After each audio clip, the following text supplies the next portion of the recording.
Les lauréats des Grands Prix RTL Auto Plus du Salon de Genève 2015 sont connus. C'est au siège de la première radio de France dans le 8e arrondissement de Paris qu'a eu lieu la cérémonie de remise des prix. Pour l'occasion, 3 constructeurs avaient fait le déplacement avec leurs nouveautés fraîchement récompensées. C'était le cas de Tesla, distingué dans la catégorie des voitures vertes avec la P85D, une berline électrique de 700 chevaux. Que représente ce prix pour la marque américaine? Nous avons posé la question à Charles Delaville, responsable communication. Pour nous, ça valide notre approche en fait, la stratégie qu'on a eue depuis le début, c'est-à-dire de commencer par commercialiser des véhicules électriques premium. On a commencé en 2008 avec le Roadster, 2012 la Model S, début 2016 en France le Model X, un SUV 100% électrique. Avec le Roadster, la Model S et le Model X, on a montré qu'un véhicule électrique pouvait être performant, design, sûr. Donc voilà, on voulait faire cette démonstration pour pouvoir proposer un véhicule accessible au plus grand nombre, on l'espère, en 2017. Restons dans les projets futurs avec le lauréat de la catégorie des concept cars, le Prologue Avant. Il remporte la palme avec 40% des votes, de bon augure pour le constructeur puisqu'il livre de sérieux indices sur le style des modèles à venir. Détail avec Christophe Baron, chef de produit Audi.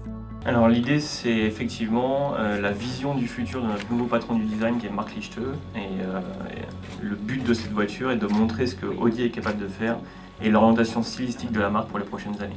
Audi a toujours eu une bonne cote d'amour stylistique. Je suis particulièrement satisfait aujourd'hui de voir que ce modèle est récompensé aujourd'hui par ce prix parce que comme les futurs modèles ressembleront ou auront des parties stylistiques appartenant à cette voiture, ça prouve que dans l'avenir, la marque Audi aura toujours une vraie cote d'amour auprès du public. Passons à présent au prix des enfants et des grands-enfants. Dans cette catégorie où s'affrontaient bon nombre de sportives, une a particulièrement tiré son épingle du jeu, c'est la Ferrari 488 GTB.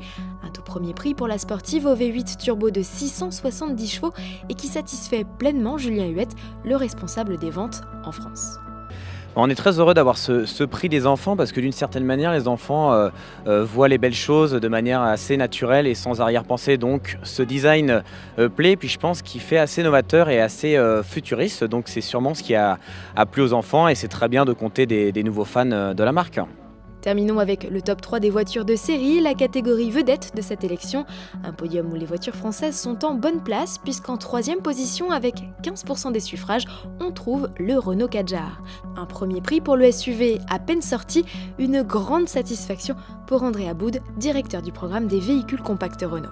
Déjà, on est très fiers, nous, de lancer Kadjar. C'est quand même lancer une nouvelle voiture dans la gamme. C'est quand même un événement qui n'arrive pas tous les jours dans l'entreprise. Et alors là, première apparition, Genève, on reçoit un prix. Je pense que c'est gratifiant. Et puis, on est ravis qu'en fait, on a bien les lecteurs d'Auto Plus qui retrouvent un peu le plaisir qu'on veut chercher à leur offrir et qui ont voté pour Kadjar. La deuxième génération de l'Audi Q7 prend la 2e place derrière la DS5.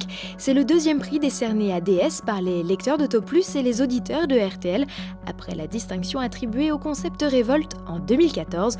Une fierté pour Yves Bonnefond, directeur de la marque. Écoutez. On est très fiers parce qu'en créant la marque DS, ce qu'on veut faire, c'est faire renaître le haut de gamme français.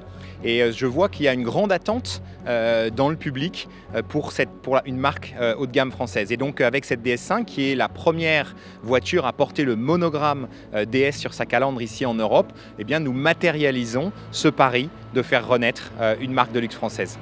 Retrouvez l'intégralité des résultats modèle par modèle sur le site rtl.autoplus.fr et rendez-vous en septembre au Salon de Francfort pour une nouvelle lection.